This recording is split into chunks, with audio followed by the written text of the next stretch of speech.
Bonjour.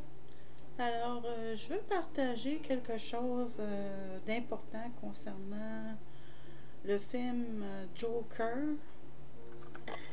2019. Et ce que je vais relever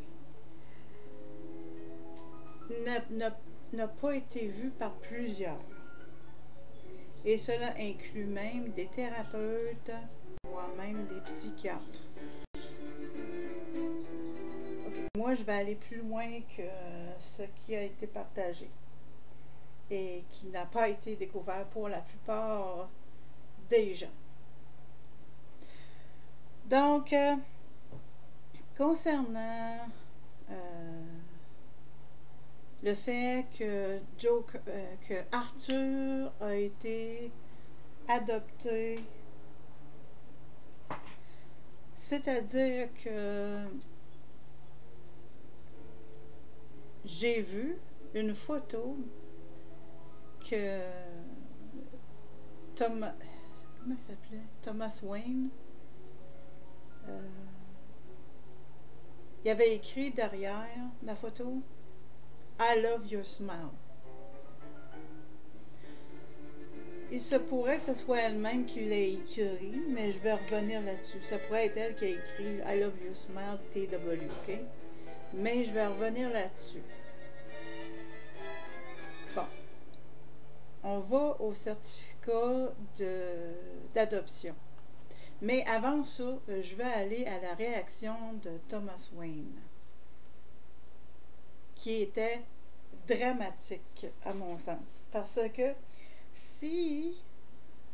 de un, il y avait une clôture qui séparait son fils d'Arthur.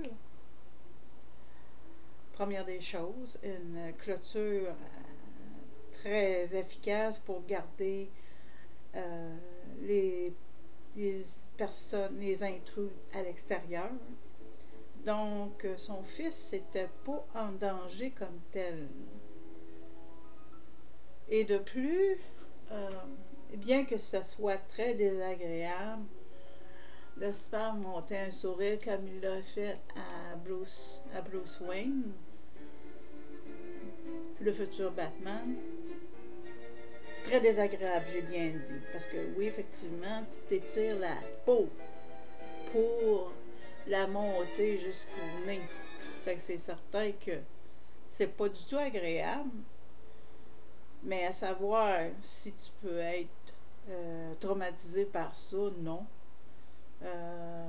Et puis tu peux être encore moins traumatisé par son petit tour de passe-passe avec les fleurs, là. Son petit bâton magique avec les fleurs en plastique, là.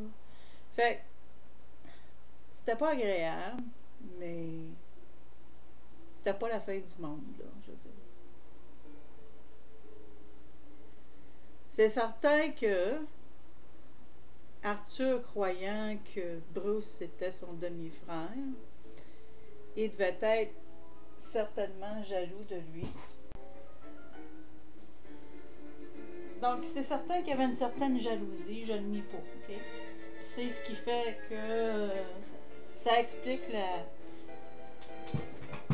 façon qu'il s'est pris avec Bruce. Puis aussi, avec sa petite baguette magique, c'est certain que il essayait de faire valoir qu'il était plus intelligent que Bruce, là. Puis pourtant, lui, il avait une quarantaine d'années. Fait que oui, il y avait très certainement de la jalousie qui était derrière ça. D'autant plus que lui, il avait 40 ans, puis Bruce, il en avait comme 7-8 ans. C'est certain que c'était pas difficile de lui jouer des petits tours de passe-passe avec la baguette magique, là. C'est sûr, là. Bon. Mais ça justifie aucunement l'animosité que Thomas Wayne a eu à son égard dans la scène de la salle de bain. Aucunement.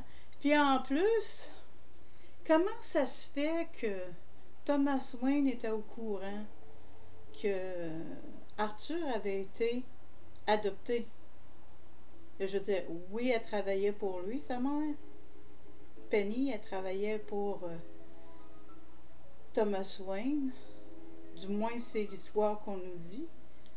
Mais il n'était pas censé savoir en tant que son employeur, si c'était le cas qui était son employeur, qui avait été adopté. C'est un détail intime.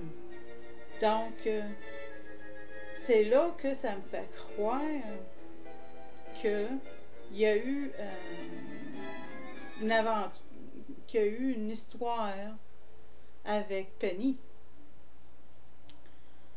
L'autre raison pourquoi est-ce que je crois qu'il y a eu une histoire avec Penny, à part le petit mémo derrière sa photo que Arthur a découvert après qu'il ait étouffé sa mère avec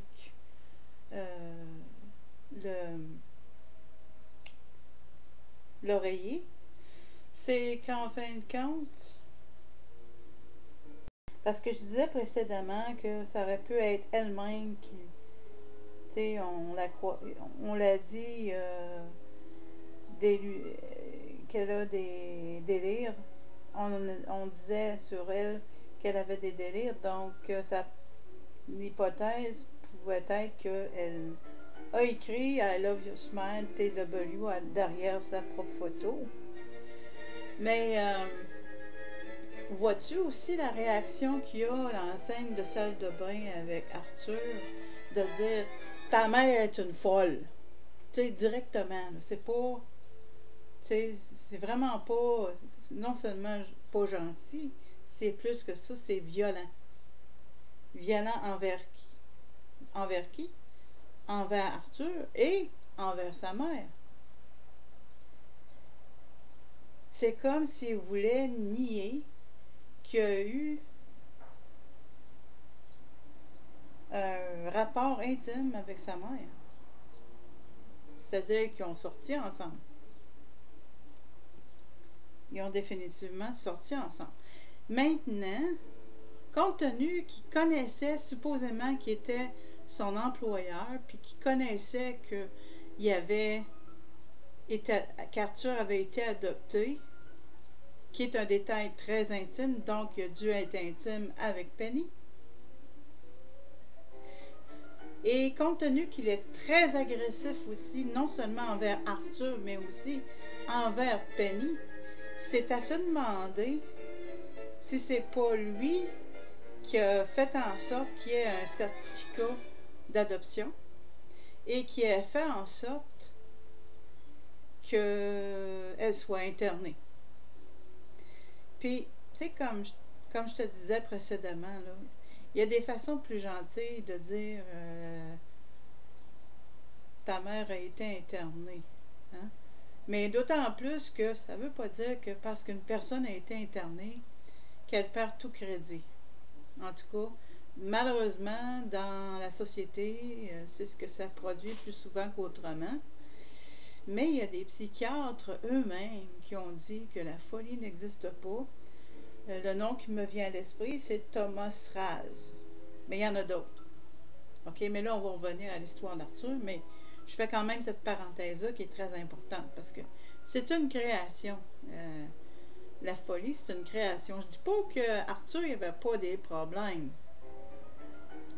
Et je vais y venir très bientôt. Je dis pas qu'Arthur n'avait pas des problèmes d'ordre émotif. Il y en avait très certainement. Et surtout, ça fait que il a demandé à Thomas Wayne de lui donner un câlin, de le prendre dans ses bras. Ça démontre qu'il n'y a pas eu de démonstration affective de la part d'une figure paternelle. Maintenant, vu qu'on parle du passé d'Arthur, oui, je sais, il y a un épisode on voit sa mère dans un hôpital psychiatrique rencontrer quelqu'un. Mais là, on sait que c'est l'imagination d'Arthur parce que Arthur se trouve dans la scène à 40 ans, puis en réalité, il était très jeune dans l'histoire qui avait été racontée, qu'il avait été attaché à un... Il avait été malmené par le chum de sa mère, puis il avait été malmené supposément par sa mère aussi. Mais l'instigateur, c'était son chum. Est-ce que son chum, qu'on faisait référence ici, était Thomas Wayne? C'est une question à se poser. Ou si c'était un autre chum. Ça aurait pu être Thomas Wayne. Je sais pas. Il a l'air vraiment... dans ce film-là, Thomas Wayne a l'air du psychopathe habit-cravate, là.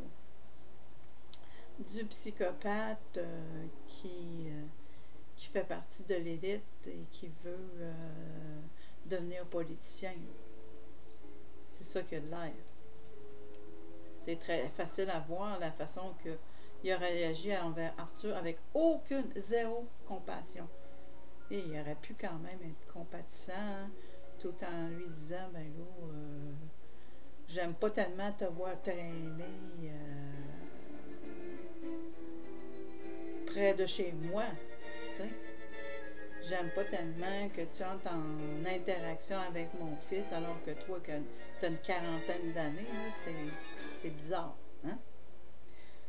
Fait que, je reviens, c'est qu'en fin de compte, Arthur, tu vois qu'il y avait un souvenir qui lui revenait parce que là, il était dans la scène à 40 ans avec sa mère quand elle était jeune, puis qu'elle a rencontré un psychiatre, puis que le psychiatre lui disait que son fils avait été malmené. Fait que là, ça dit que c'était un souvenir d'Arthur. Puis on réalise en écoutant le film qu'Arthur, il y a des souvenirs qui lui revenaient, ce qui, on peut déduire, il y a certains souvenirs qui ne lui revenaient pas. Et puis, ça fait en sorte que on peut croire qu'il y avait le stress post-traumatique, mais compte tenu que c'était pas parce que d'habitude, le stress post-traumatique, c'est des soldats qui sont allés à la guerre qui ont ce diagnostic-là. Je parle de diagnostic, oui, bon. Je reviens à l'idée que la folie n'existe pas. Les problèmes émotifs existent. Et quand je parle de diagnostic, c'est juste pour qu'on se comprenne. Tu sais, parce qu'on peut pas... tu sais, si on va trop dans la description, on va se perdre dans les détails. Fait que c'est pour ça que je fais référence au stress post-traumatique, mais encore une fois, ça c'est pour les soldats qui sont allés à la guerre. Puis dans les cas de personnes qui ont eu un parent narcissique qui semblerait, qui est peut-être le cas, possiblement, fort probablement le cas de Penny, qui était fort probablement une narcissiste. Bien, à ce moment-là, on parle de stress post-traumatique compliqué. C'est fort probablement l'état d'Arthur, la meilleure description qu'on peut faire de ses sentiments, puis du fait qu'il était très mal adapté à la société, parce que sa mère l'avait empêché de grandir, empêché d'exprimer ses émotions, soit de colère ou soit de le voir pleurer.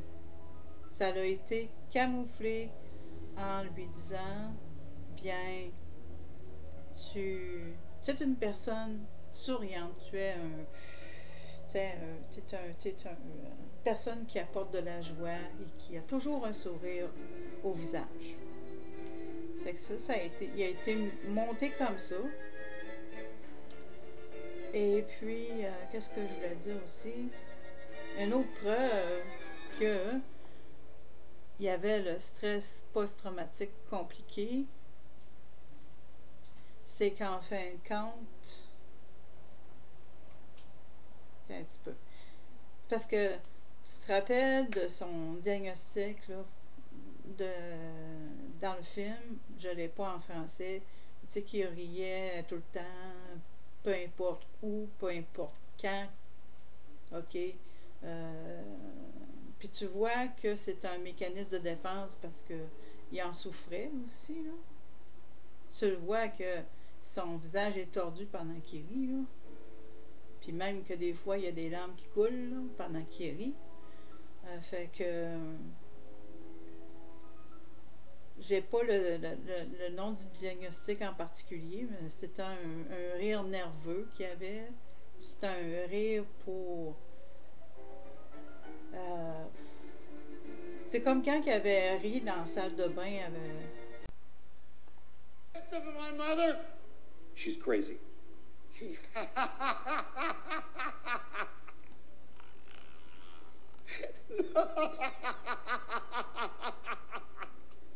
You think this is funny? De ce que Thomas Wayne avait dit, parce que Thomas Wayne il a été très violent quand il a dit « Ta mère, c'est une folle. » Là, il est parti à rire. Et il a ri de façon... Ben c'est ça, c'était une façon pour lui de se défendre. Aussi. Fait que... ça démontre encore là que ça a à voir... Son rire qui est déplacé, qui n'a aucun rapport, a à voir avec son stress post-traumatique compliqué. Ça fait plein de bon sens. Je crois que j'ai couvert ce que je voulais couvrir pour le moment. En te remerciant de ton écoute. S'il y a de quoi que